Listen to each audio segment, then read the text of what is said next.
Good afternoon mga katita.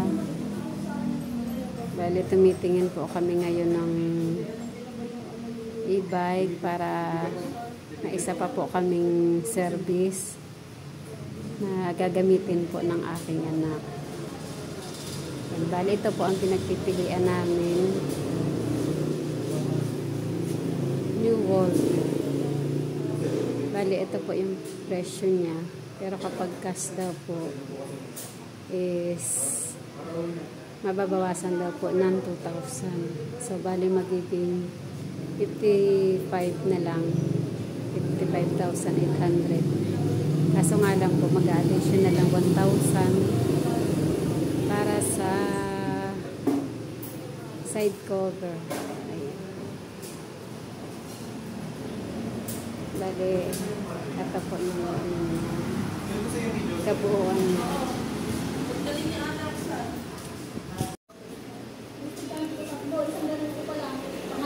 Ganda po yung gulong niya mataas. May 12 by ano ba ito? Kalimutan ko po. Sinabi po kanina eh. Kasi nakalimutan.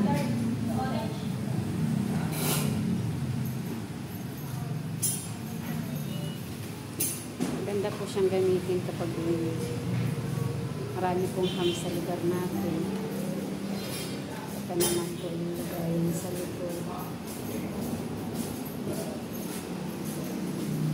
Madam, ano nga pong size ng gulong nito? Ano po? 90 by 90 by 12. 90 by 90 by 12 po pala. Ano, reflejo? Tapos ito po yung isa pa namin pinagpipilian kasi ina-assemble pa po. Ito po yung tinatawag na Rhino. Dahil ito naman po ay 55,800. May discount na 2,000 kapag cash po. Pero pwede naman po siyang hulugan.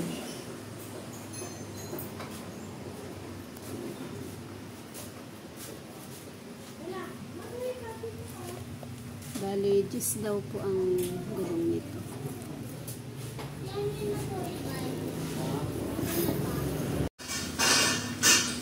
Bali, ito po yung kukuhain namin. I-assemble pa lang po siya.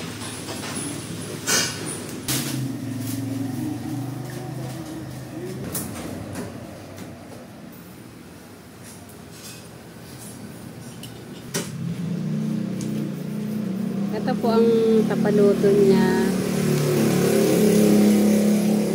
Stainless na po siya.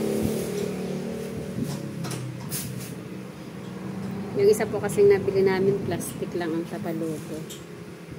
Tapos yung gulong niya po ay GIS.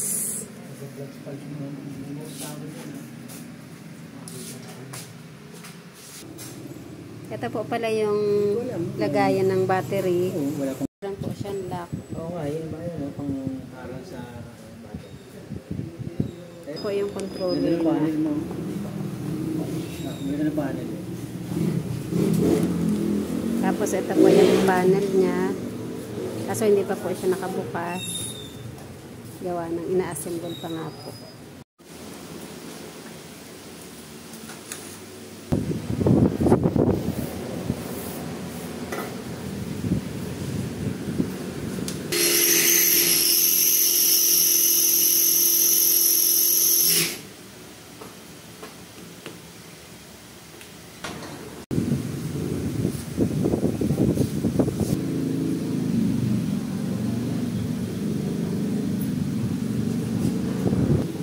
Isang kulay lang yung ano niya, trap. Yan ang supplier niya.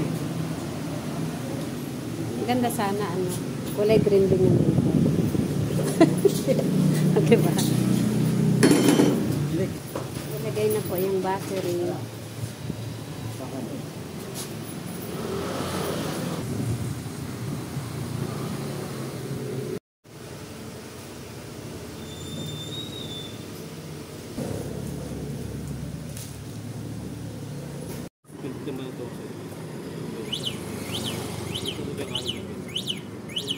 Tapos meron tayong parking na anti-tip. Pag dinak mo siya, hindi ko lang Tapos nilalak niya doon. Isa lang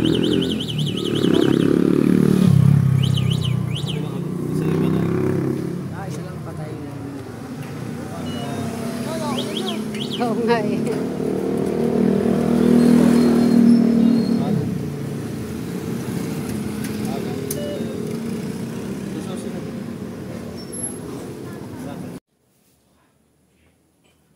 Mga katita, meron nga po palang previous yung nabili naming e-bike. Dahil ito po, may bag po na pang laptop po. Ganda po siya yan. Meron po siyang pang mga pansaksak.